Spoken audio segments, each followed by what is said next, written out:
Perhatian, perhatian. Pintu studio Tonight Show Premier telah dibuka. Untuk penonton yang tidak menonton TV, dipersilahkan masuk. Dulu waktu kecil saya dibilangnya gitu, kalau kebanyakan masturbasi pakai tangan kanan, itu belok ke kiri. Oh, enggak, Elaine. Nah, karena saya belok ke kanan, saya akhirnya pakai tangan kiri terus dong waktu kecil itu. Nah, makanya saya begini-gini. Nggak pakai tangan, biar lurus. Pakai paha sendiri.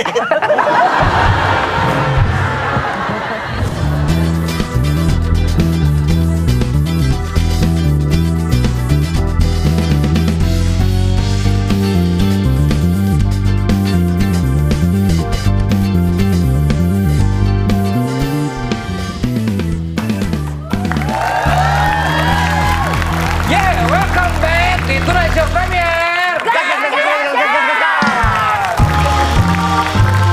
Masih bersama Bonnie and the Gang. Bonnie and the Gang.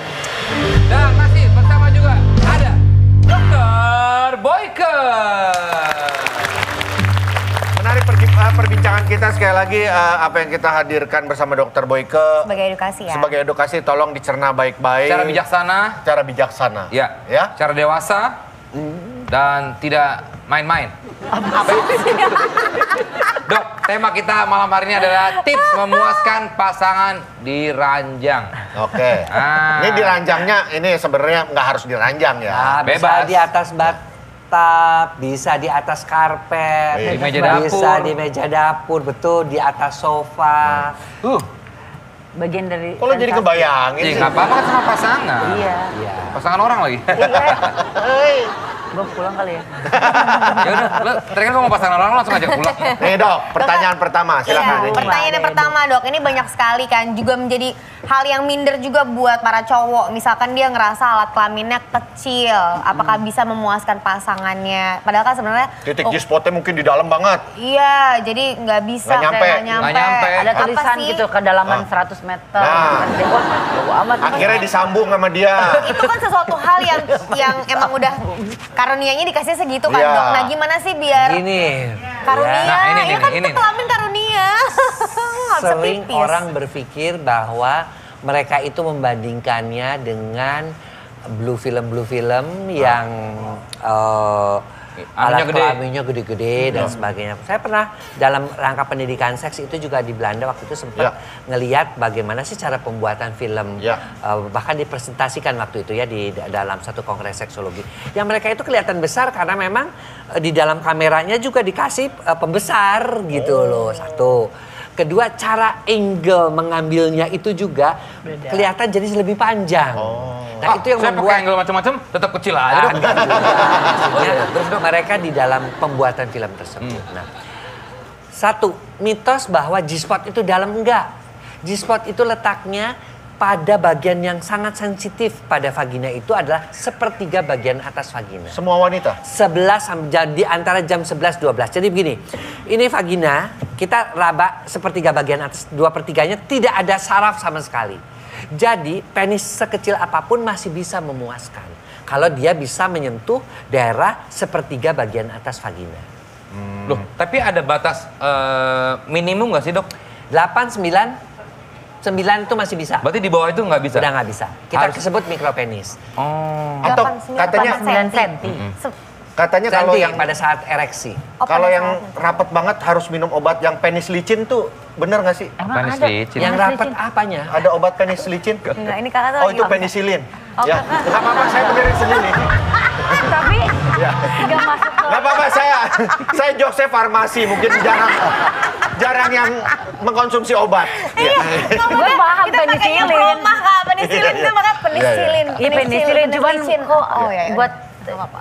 Ya. Oke. nggak nyambung. Berarti sebetulnya Enggak. ada kan yang cewek katanya wanita yang nggak bisa orgasme. Saya pernah dengar ada cewek nggak pernah orgasme. Penelitian di Indonesia sendiri 70% wanita Indonesia 70? jarang atau tidak mencapai orgasme. Kasian banget Hanya kita kadang-kadang saja. perempuan-perempuan ini. Itu penelitian loh. Oke. Waktu itu yang melakukan juga dokter dari RSCM. Artinya apa? Artinya memang wanita-wanita Indonesia apa ignoransi, ketidaktahuan, atau pria-prianya juga egois. Yang jelas sebenarnya setiap wanita itu di dalam gennya itu sudah terpasang bahwa mereka itu secara gen itu mampu mencapai orgasme. Tapi kenapa tidak terjadi? Karena prasyarat untuk mencapai orgasmenya tidak diberikan oleh si pria dan si wanitanya juga tidak tahu. Jadi itu kayak menuju kita dari Jakarta menuju puncak lah gitu ya. Ada stepnya lewat lewat ini sampai akhirnya sampai Taman Safari gitu ya. Gitu. Kan mau ke puncak. Kan Taman Safari di puncak. Oh iya. Aduh. Saya fokusnya kemana sini? Tapi dok, ada berbagai macam cara nggak sih untuk misalnya apakah memang setiap orang beda-beda untuk dibuat orgasme? Jadi pertama si wanita itu harus di dalam otak pikirannya bahwa saya mampu orgasme.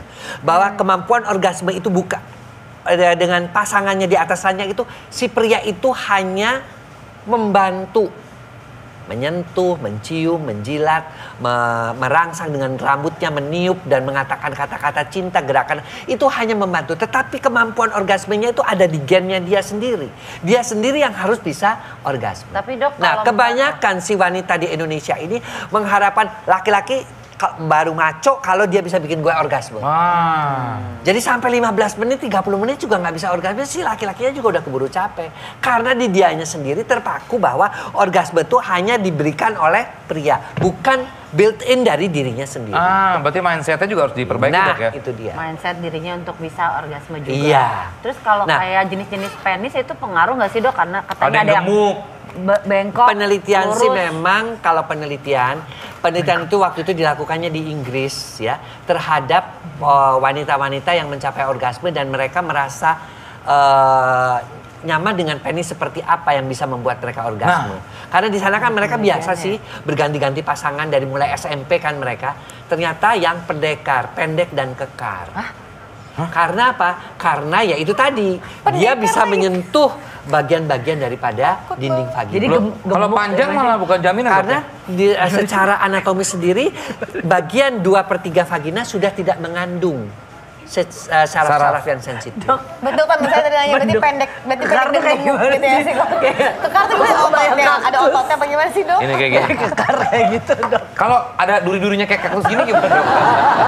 Kan penis dok itu kaktus. Tapi dok, tapi kalau penis bengkok gitu, kan memang katanya setiap cowok itu nggak mungkin lurus sempurna dok ya? Oh iya. Itu kenapa dok? Miring, ada yang bengkok, ada yang tidak ada sampai nggak mungkin. segitiga. Kalau ereksi itu segitiga tegak lurus 90 derajat, pasti miring ada 20 derajat. Nah kalau dia miringnya sampai 45 derajat, itu baru kita anggap sebagai kelainan yang harus dilakukan tindakan rekonstruksi. Tapi kalau dia cuma 5 derajat, 8 derajat, masih boleh. Sepanjang ereksinya normal, sepanjang testisnya menghasilkan sperma, it's okay.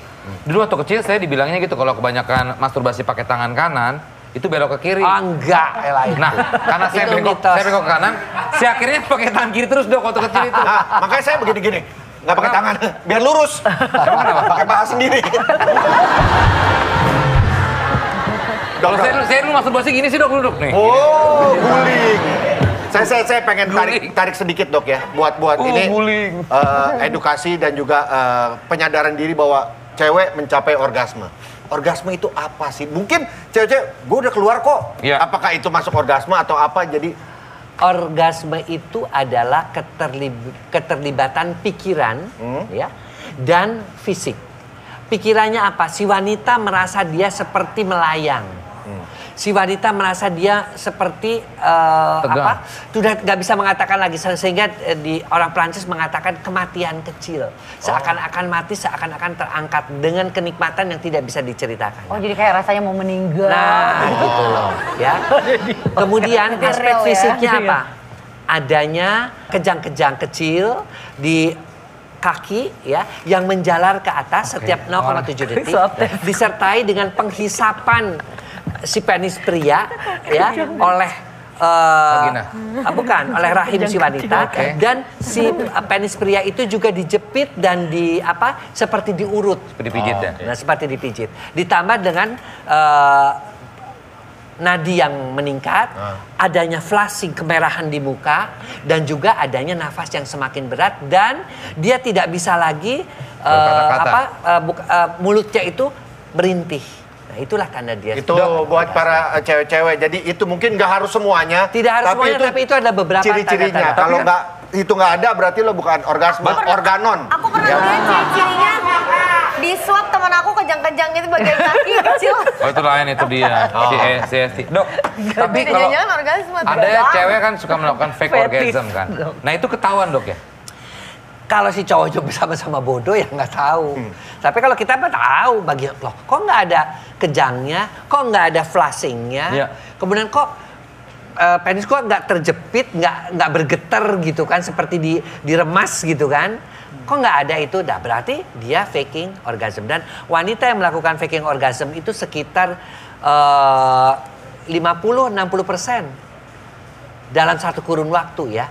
Karena mungkin si wanita itu sedang tidak mood untuk melayani si suami atau sedang kecapean, maka dia melakukan faking orgasm itu. Fake orgasm. Bebek. Packing, itu packing. Oh, packing. Bebek packing. Jadi gue kayak kurang nyambung ya sama lo. Oh, traveling kali itu bebeknya ya. Itu Packing. Waduh. Oke, Dok, posisi bercinta apa yang mungkin paling banyak wanita yang lebih mudah orgasm, Dok? Jadi gini, beberapa peran pria ya yang membuat wanita orgasme. Pertama, dia harus membiarkan wanita itu menjadi dirinya sendiri. Suruh pilih, kamu biar bisa orgasme, suka silahkan. yang mana gitu ya? Suka posisi mana. Biasanya wanita akan memilih posisi di atas, female superior. Karena apa? Pada saat female superior itu yang namanya klitoris dan itu juga dia tersentuh, termasuk G-spotnya. Ya. Kemudian dia bisa menggesernya ke arah titik-titik erogen mana. Ke kiri kah, ke kanan kah, dia bisa mencari sendiri. Ya. Kedua, lakukanlah dengan perlahan-lahan. Ya, artinya kalau si tangannya si pria juga ditarik sama dia, disuruh untuk mengelus dan sebagainya, ikutin aja maunya dia. Ya. Kemudian yang ketiga, yang juga tidak kalah pentingnya adalah si pria itu juga harus menggunakan semua caranya, ya, artinya dia ciuman dan sebagainya, ya, dengan memperhatikan titik-titik erogen daripada si wanita tersebut. Leher bagian belakang, tiup belakang telinganya, kemudian juga misalnya diisap puting susunya dan sebagainya. Itu adalah cara-cara untuk membuat si wanita itu bisa langsung menuju puncak tuh tadi. Kalau semua sudah orgasme. Misalnya kita sudah menggunakan semua daya, akhirnya kita menggunakan semua teman-teman kita untuk membantu gimana dok? Ya itu nggak bisa. Koyokan ya. Ini Boni, drummernya Boni and the Gang mau nanya nih dok. Silakan, Bon. Silakan Bon. Dok, saya mau nanya. Jadi kalau dalam berhubungan badan, apakah selalu orgasme itu bisa dibangkitkan lewat bagian tubuh yang lain gitu? Misalkan digaruk-garuk punggungnya gitu, atau ditiup-tiup kupingnya, atau dijambak? Pernah tapi Bon, lo pasti pernah membuat seseorang ada kayak reaksi kayak orgasme tapi bukan dari rangsangan vagina? Saya kebetulan waktu itu pernah dia meminta saya meniup di kuping belakang. Setelah itu matanya langsung putih semua Pak, sambil kejang-kejang gitu. Wow, gitu Pak. Itu ada epilepsi mungkin? Enggak ya, jangan sampai ya. Terima kasih dok. Oke, terima kasih Boni. Gimana dok? Jadi pusat orgasme wanita itu tidak hanya selalu titik klitoris ataupun G-spot, ya, tetapi juga pada bagian-bagian lain. Contohnya, seorang wanita yang menyusukan bayinya itu dia bisa orgasme ketika dia merasa nyaman dengan bayinya. Makanya beberapa pakar selalu mengatakan kalau kamu ingin memenangkan, ingin membuat wanita orgasme, menangkan dulu hatinya. Maka kamu akan menang di atas ranjang. Artinya kenyamanan si wanita itu dulu yang harus diutamakan. Kenyamanan dia itulah yang mendorong dia mudah mencapai orgasme. Si built-in orgasmnya itu akan terbangkitkan, terprovokasi. Gitu. Jadi kenyamanan dulu dok. Kenyamanan dulu. Cowok juga kayaknya gitu. Sama. Maka namanya make love. Nggak selalu. Kalau cowok mah dengan masturbasi aja juga udah lebih mudah untuk orgasme. Iya sih. Jadi wanita itu lebih gimana ya? Lebih banyak aspek-aspek emosional, perasaan, rasa cinta enggak. Dan wanita itu lihat aja pekerja seks ya. Mereka tuh bisa 10 orang dan bisa semuanya pura-pura, tapi dengan pacarnya dia bisa orgasme beneran. Iya. Ya kayak biasa bintang film porno juga gitu. Iya. Jadi dia punya pacar, tapi dengan orang-orang yang bermain film dia pura-pura teriak-teriak yang segala macam hanya untuk konsumsi film. Tetapi dengan pacarnya sendiri baru dia bisa menikmati. Suami kali dok? Pacar, karena banyak juga sih wanita-wanita yang punya sih. pacar. Ada yang mau nanya lagi nggak? Anak band, ayo. Tuh, tato komeng. Jadi gini dok, tadi kan katanya perempuan lebih ke mental berarti harus dari mindset. Nah, sedangkan pria dari ya udah gitu-gitu aja gitu kan. Berarti harus ya ada sebelum. Pemanasan. Iya begitu, berarti kan dari sebelumnya, ya betul foreplay maksudnya. Jadi harus ada kita dari misalnya ngobrol dulu gimana, cocoknya gimana berarti kan. Lu udah nikah belum? Belum. Oh belum, oke terus. Ya kan? Makanya dia cuma Dari ngobrol dulu di mana. ngobrol dulu, berarti kan memang ada ya dari intro gitu kan, ngajak makan dulu terus ya berarti nggak bisa one night stand gitu ya. Ya maksudnya kayak one night stand Tapi tuh kan bukannya ya, one night stand pun harus ngobrol dulu kan, Kan, biar deal. itu kan One night stand nggak selalu harus ada bayar loh. chemistry, berarti kan chemistry iya, dulu ya. maksudnya. Ngobrol. Nah ini mungkin saya rangkum pembicaraannya. Jadi ketika mungkin yang terjadi sekarang di kota-kota besar ya dok ya, ketika dari klub malam, kenalan di disco, ada saling suka satu sama lain. Terus mereka make love tanpa ada ikatan apapun, tapi hanya ketertarikan aja gitu. Apakah itu bisa menjadi orgasme menurut lo pada saat momen itu? Oke. Bisa, namanya ketertarikan orang. Namanya ketika dia di situ ketemu dengan seseorang dan dia merasa juga nyaman dengan si pria itu, ya dia bisa mencapai orgasme. Kan sekali lagi menangkan dulu hatinya dia. Baru dia bisa memenangkan di atas tempat tidur, bisa membuat wanita orgasme. Tetapi pada prinsipnya, ya, namanya pikiran, emosi, perasaan, kemudian juga aktivitas fisik itu bersamaan dilakukan kepada wanita itu, termasuk si wanita itu kepada si pria itu. Kalau si pengen menginginkan dua-duanya, kan paling senang kan pria dan wanita itu adalah dua-duanya, ya, barengan, ya, mutual orgasm namanya, berdua mendapatkan orgasme bersama-sama mutual. Nah itu kan berarti dua-duanya juga harus punya teknik-teknik tertentu. Wah gitu. Kalau saya belum nikah saya banyak pertanyaan dok, tapi karena saya sudah menikah jadi nggak berani nanya. Justru kamu udah menikah, kamu ada sparring partner buat dilakukan. Eksperimen. Udah nggak usah dibahas dulu. Oke, terima kasih lagi dokter Boyke. Dokter mau menyampaikan apa terakhir? Silakan mungkin. Baik ya, sekali lagi bahwa orgasme itu bukanlah suatu goal, ya, tujuan akhir, tapi Anda nikmati prosesnya.